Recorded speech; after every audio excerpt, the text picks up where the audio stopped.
একটা মোকালামা করে শোনাবে।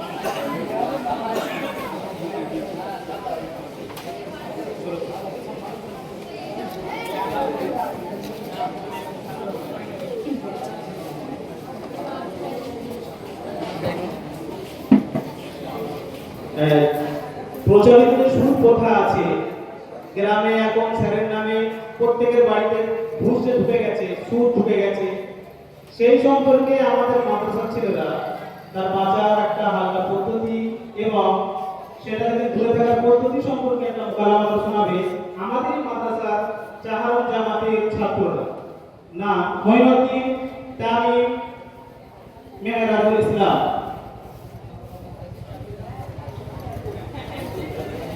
আসসালামু আলাইকুম ওয়া রাহমাতুল্লাহি ওয়া বারাকাতুহু। ওয়া আলাইকুম আসসালাম ওয়া রাহমাতুল্লাহি ওয়া বারাকাতুহু।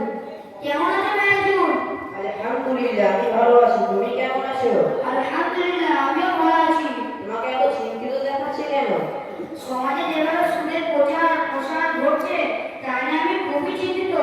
আজকাল ব্যবসা করতে গেলে অনেক সমস্যার সম্মুখীন হতে হয়। ব্যাংক থেকে ঋণ নিতে চাইলে সুদ ছাড়া কোনো উপায় নেই। তাছাড়া সরকারি অফিসে কাজ করতে গেলে ঘুষ দিতে হয়, না দিলে কাজ এগোয় না। আমি এইসব করলে মানুষ বাঁচবে কিভাবে? তুমি ঠিক বলেছো, সমস্যা হবে, কিন্তু মনে রেখো ইসলামে সুদ ও ঘুষ দুটো স্পষ্টভাবে হারাম ঘোষণা করা হয়েছে। আল্লাহর বাণীতে এসেছে, আল্লাহ সুদকে ধ্বংস করে এবং শান্তি বৃদ্ধি করে। সুদের অর্থিক অর্থ যতই বাড়ুক তাতে কোনো বরকত থাকে না। আর ঘুষের ব্যাপারে রাসূল সাল্লাল্লাহু আলাইহি ওয়াসাল্লাম বলেছেন, ঘুষ প্রদানকারী এবং গ্রহণকারী উভয়ই জাহান্নামী। ভাবো এর পেছনে কত বড় সমাজের প্রতি লুকিয়ে আছে। ঠিক বলেছেন স্যার, আমি সমাজবিজ্ঞান নিয়ে গবেষণা করছি। ঘুষের কারণে সমাজে বৈষম্য তৈরি হয়।